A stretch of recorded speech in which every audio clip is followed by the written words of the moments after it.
Welcome back to another one, ladies and gentlemen. This go round, we look at another obscure hardcore fighting game. And I consider it pretty obscure because a lot of the general public don't know about it. They might have played one game, and that might be about it. The game we're going to be looking at is a 2D fighter called Geo-Matrimelee, and of course for the Neo Geo. Game is rated at 646 megs, and it is a 2D fighter. It is developed by Sun and Noise Factory, I believe, and put out by Playmore, of course. And when I said is that you might have played is that some of the older crowd might have played Power Instinct, and Power Instinct was an arcade game, a goofy 2D fighter arcade game that eventually was ported over to the Super Nintendo and Sega Genesis, and it was made by Atlas. So it's a pretty good game. It's pretty quirky. So if you can, go ahead and check that out. But anywho, Geo-Matrimelee, I believe, is the fifth in the series. It might be fifth or sixth in the series, but they're all under different names, Japanese name.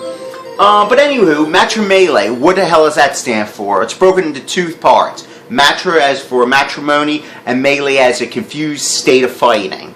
And that's basically what it is. It's a very quirky, type of fighter. So, anywho, what's the plot? Basically, to get to the last boss is a princess. And if you beat this princess, you get her hand in marriage. And that goes with female characters too. Now the only difference is with the female characters, they don't marry Princess Sissy, which would actually be pretty cool and pretty progressive. But they actually wind up getting her goofy older brother. So let's just look at this bad boy. Alright.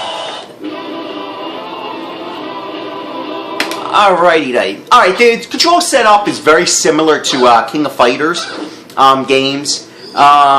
Very, very similar. Also, you have power meter at the bottom, called the stress meter. And with the stress meter, you can basically power up and get your super specials. And if your third one, you can have a super special. And I believe there's some way you can actually pick, and you can actually pick up the referee, who looks like what is the guy's name from Samurai Showdown 2? I think his name is Kuroku, if I'm not mistaken. I might be wrong. I forget. It's been a while. But it's got a lot of quirky, kind of goofy coolness to it. Now, the one thing about this game you're going to notice is the music. The music is probably some of the best, I would have to say, it's probably one of the best soundtracks at a fighting game, especially coming out of a cartridge.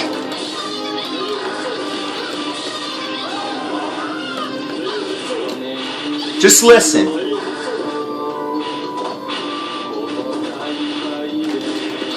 That is fucking badass.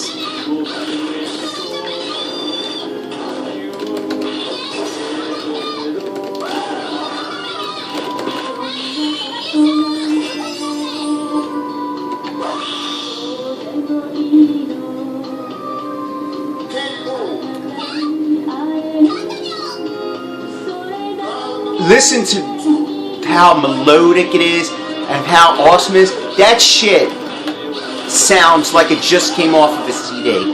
And I believe they used a lot of the space on this game, because it is a pretty high meg cartridge, to actually do a lot of the lyrics.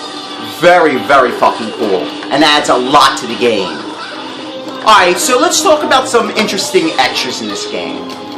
Now, the Rage of the Dragon characters make a special appearance in here. You might be like, what the hell are the Rage of the Dragon characters? Well, Rage of the Dragons was a game that was developed also by Noise Factory and another company, I forget, it was a Mexican company, Avoga, that was it. And they make an appearance in here, and they share a lot of similarities to the Rage of the Dragon series. And Rage of the Dragon was the unofficial sequel to Double Dragon for the Neo Geo. And, which is pretty cool. So every, maybe fourth or fifth fight, you fight one. I mean, it's kind of pointless, but it's kind of cool at the same time, I guess. But the difference between here and Rage of the Dragons is that game plays a lot better than Rage of the Dragons. Whereas Rage of the Dragons was choppy and how would they very stiff in controls and animation. This one doesn't have that much. They took a lot of time and effort into this game, and it shows. The animation's pretty smooth. Everything looks crisp. It's pretty colorful, and it does its job.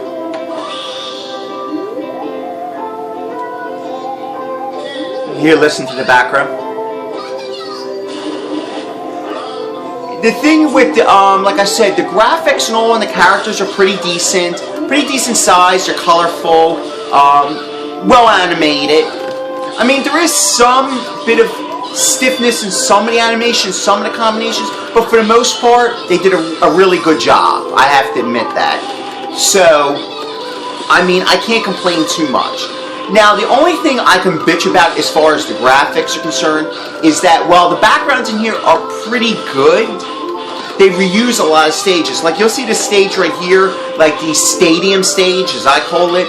They'll reuse this, I think, about, oh shit, maybe 3 times? I mean, of course, the animations in the background are going to be different. Like here, you see these goofy, weird alien type of creatures, which is neat. And you'll see various effects going on the screen that you see there.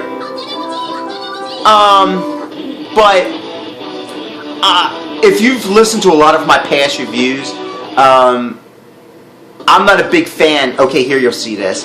I'm not a big fan of reusing backgrounds. That's just not a big thing. Okay, here's one of the Rage of the Dragon characters I was talking about. Jimmy. He's supposed to be Jimmy Lee, but, you know, they couldn't use that because they couldn't obtain the license for it. But, yeah, so that's as far as graphics. Like, I've commented on the music. Music is just stellar. I mean, the voices are pretty damn good. I mean, pretty much things are clear. They sound decent. There's not much really I can say to sound the part because really the music is the best highlight of this game. Like I said, the combinations are there. They're performed by Street Fighter-esque type motions. While there's not a huge variety of combinations, it's not a deep game, or at least in my opinion, it's not. It does have a pretty good amount of combinations. A lot of cool super special moves. There's a ton of super special moves that I don't even think there's anything on the net describing every single one because there's so much hidden shit in here. But you can also play as Princess Sissy too, the last boss. So that's pretty cool too. I don't know if I believe that might be in the home cart version because I do have the home cart version. So yeah, now there's really not much else to say about the game. The game does what it has to. And it's better than Rage of the Dragons. Now, is it a King of Fighters killer type of game? No. Like I said, it just doesn't have that type of depth to it. Like I said, while it's got some awesome combinations, it's, you know, got awesome music, great sound, but it's not as deep as King of Fighters. And you see at the bottom, they, you know, make fun of the guy, they doodle on his face, which is pretty cool, like to humiliate. So, the way I look at it is the game is a really good fighting game. It's pretty much, it's a shame it doesn't get that much highlight on it. I think it's an excellent game, and I think a lot of people will enjoy it, to be honest with you. Like I said, the music and everything, you can really get into this game. I think my screen is fucking up. But the thing is that, yeah, I urge you to go and check this game out. It'd be a crime not to check this game out because it does a lot of things right. Like I said, it's not the perfect fighting game by any means, but it is an excellent fighting game. I believe it's fun to play, and I believe you'll truly enjoy it. Like I said, it only came out I believe it came out for the Neo Geo, of course, AES, MVS, and I think, if I'm not mistaken, there is a PS2 port of this, but I think it's a little bit different, if I'm not mistaken. And I know there's other previous ports, you know, like on Saturn, etc. But yeah, check this shit out. I think you'll be pleasantly surprised, and yeah, I think you'll really enjoy the quirkiness, the humor, the music, and yeah. So I'm going to leave you with a little bit more gameplay, and I'm out of here. So take care.